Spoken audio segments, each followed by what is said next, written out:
Bonnie Greer. Bonnie Greer. Look, the term indigenous, first of all, there was an ice age here.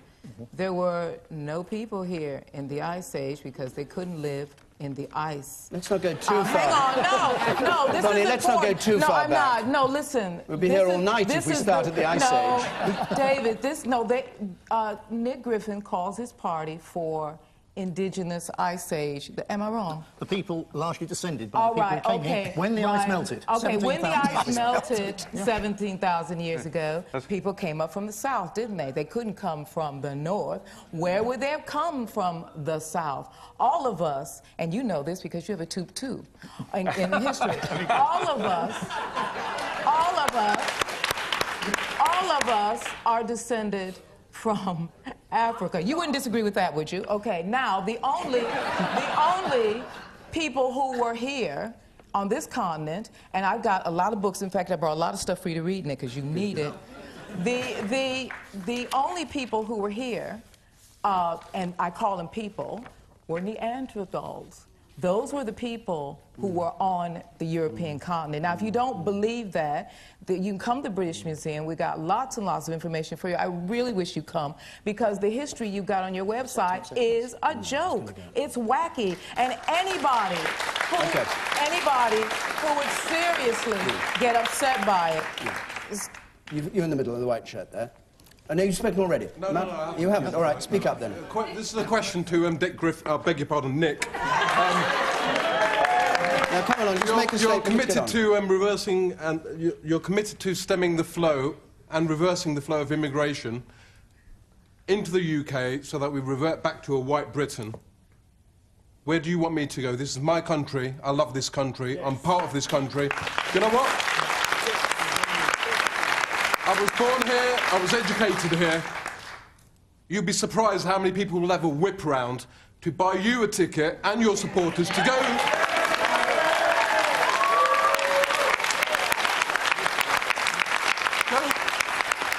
to go to the South Pole. It's a colourless landscape. It will suit you fine. Do you want to answer him? Yes, thank you. Yeah, our immigration policy is, I think, supported by 84% of the British people at present, who, according to a very recent opinion poll, said they're worried about immigration. Which opinion poll, Nick? Which is honestly it? Well, there you go. But it was in the papers only the other day. What was it? And this included 2/3 of members of settled ethnic minorities in this country also saying immigration is out of control, it's time to shut the door. Because what our policy is... What he said was, where do you want me to go, was his question. I'm very happy for you to stay here. What we've said is that we believe that it's time to shut the door because this country is overcrowded, that criminals, bogus asylum seekers and people who aren't loyal to this country should be deported, and everyone else can stay. There's no such thing as a bogus... There's no such thing as a bogus asylum seeker. You are an asylum seeker. All right, you sit in the front. You are an asylum seeker. That's a legal term. I'm amazed that you still pander to the left. Immigration is a major issue in this country. It's because of your policies in this regard that BNP have risen. Can you not accept that a government has an issue about this and has to tackle it square on? Well, what I accept, sir, is this, that of course this is an issue which is exploited by people on the far right. And given the constituency that I've represented now for 30 years, of course I'd understand that. But what I'm not going to start going round and say, and I hope you're not either, is to say that suddenly I come from immigrant stock. You may or may not, but I certainly do. I'm third generation Jewish emigres on my mother's side. Well, because you have to have a fair... I'm very happy to have a fair and open debate about this, but as Syeda said, and she was agreeing with me, we don't want to pull up the drawbridge. I accept entirely people's concerns about the pace of change, and I've seen that in my own constituency. What we try and do with that is to ensure that there are the resources put in places. I also understand the degree to which various myths about immigrants are perpetrated by people on the far right. If you go around and talk to people... But Jack, the system... Because you won't tackle it. No, Jack, they fill the gap, you see. They fill the gap you've left behind.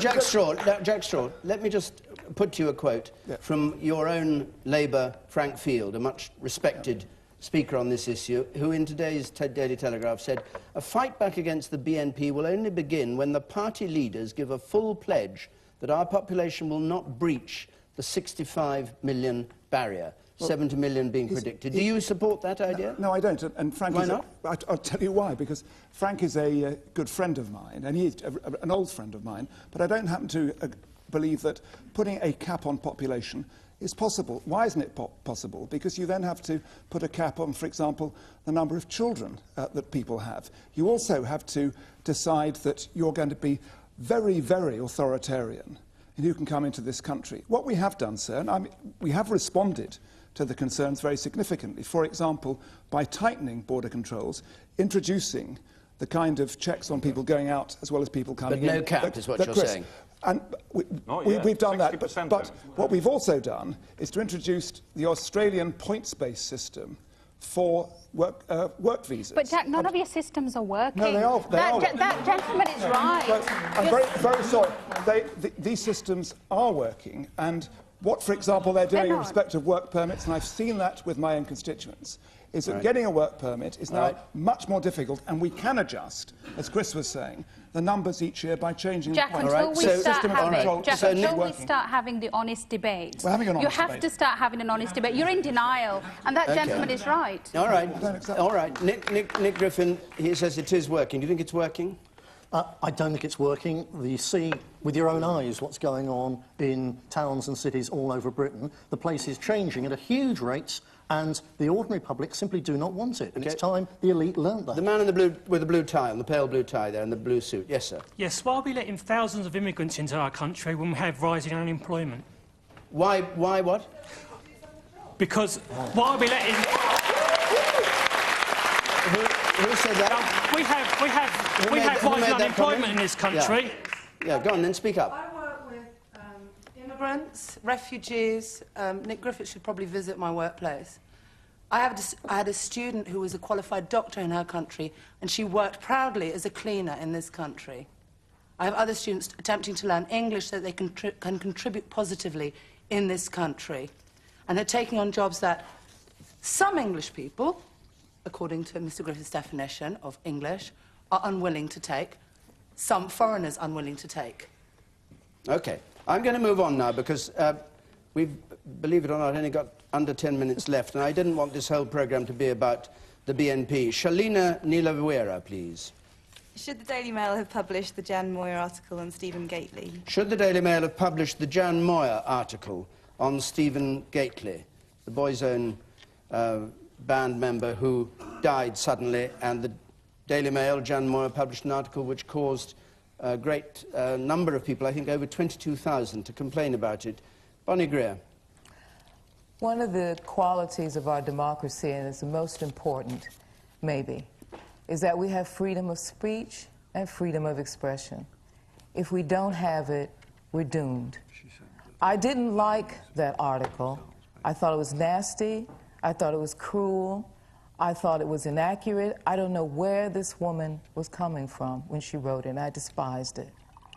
But she had the right to write it, and the newspaper had the right to print it. That's called democracy. It ain't pretty, but it's the least evil we human beings can make. Chris Huhne? Well, like Bonnie, I entirely defend the right of Jan Moyer to write what she wrote and the right of the Daily Mail to print it, but I didn't approve of it. I thought that she was quite wrong. I thought she was quite wrong because to say that someone has brought on themselves, which was effectively what she was saying, a sleazy lifestyle, and as a result of that had died, so I thought, frankly, it was in extremely bad taste. She didn't know what was happening. At the time, it was intruding and speculating on all sorts of things which she cannot possibly have had any knowledge of, and what she was essentially doing was giving vent to the most crude type of homophobic prejudice. And I don't think there's any place in the civilized society for that. It's a very similar sort of prejudice to the sort of prejudice that we've previously been talking about against ethnic minorities. Because what we have to remember is that all of us sometimes find ourselves in a minority. All of us. It may be people on the right defending countryside alliance marches against banning fox hunting, for example. It may be people on the left. All of us find ourselves in a minority, and we need to respect each other's rights. And that was an article which did not respect the gay community and really undermined, I think, their civil rights and was a very, very retrograde step. No.